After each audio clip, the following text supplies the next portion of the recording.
எலிசபெத்துக்கு 6ஆம் மாதம். எலிசபெத்துக்கு 6ஆம் மாதம். பொதுவாக 5 மாசம் வரும்போதே பிள்ளைக்கு ஒரு மூமெண்டாவது இருக்கணும். 6ஆம் மாதத்துல மரியாள்கிட்ட போயாச்சு. மரியாள்கிட்ட போய் சொல்லி, நீ கர்ப்பவதியாகி ஒரு குமாரனை பெறுவாள். அந்த அம்மாவும் கேட்கிறாங்க, இது எப்படி ஆகும்? அந்த அம்மா வாய அடைக்கல. ஏன்னா அந்த அம்மா இப்பதான் வந்திருக்கிறாங்க. ஆனா நம்ம ஆளு ரொம்ப வருஷமா ஆராய்ச்சிட்டு இருக்கிறாங்க. ரொம்ப பேசுறவங்க வாய அடைப்பார் ஆண்டவர். அந்த அம்மா வீட்டுல இருந்து தான் கேட்கிறாங்க கொஸ்டின். இவர் எங்க இருந்து கேட்கிறாரு? ஆலயத்தில் விட்டு அவர் தோல்ல இருந்து கேட்பார், இது எப்படி ஆகும்? அந்த அம்மா வீட்டுக்குள்ள இருந்தாங்க. அதனால அந்த அம்மா வாய அடைக்கல. அதன் அர்த்தம் என்ன தெரியுமா? ஆமே, ஆண்டவர் சில நேரத்தில் நம்மளை சைலண்ட் ஆக்குறாருன்னா அவர் எதிர்பார்த்த வளர்ச்சி நம்ம கிட்ட இல்லைங்கிற வருத்தம் அவருக்கு இருக்கு.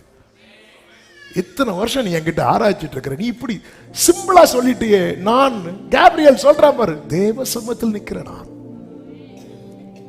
உன்னை நான் எங்க வச்சிருக்கிறேன் சகரியாவே?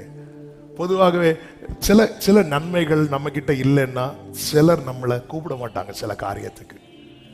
எனக்கு டீட்டெயிலா சொல்ல முடியாது. சில ஏரியாவில், சிட்டிலெல்லாம் அதை பத்தி தெரியாது. ஆனா சில ஏரியாவில எல்லாம் அவங்க வீட்டுல இது இல்லை, அவங்கள கூப்பிடாத, இவங்கள கூப்பிடாத, இப்படி உங்ககிட்ட உள்ள குறைய வைத்து உலகம் ஒதுக்கின போது பாரு, சீட்டு ஓம் பேர்ல போட்டு கொண்ட நான் உள்ள கொண்டு, இவர் தாங்க என் ஆண்டவர். அப்ப நான் உன்னை என் கூட சேர்த்து வச்சு பார்க்கும் போது நீ என்ன உன் கூட சேர்த்து வச்சு பார்க்க மாட்டேங்கிறிய. எவ்வளவு நல்ல ஆண்டவர். ஹல்லேலூயா. நிந்தை சொற்கள் நீக்கிட இரக்கத்தை, ஆமென், நிந்தித்து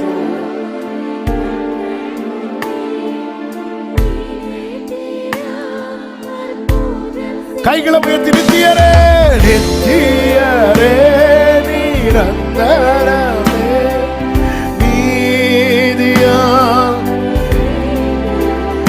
ஆமென், நித்தியரே நீதியால் நிறைந்தவரே, தூளில் இருந்து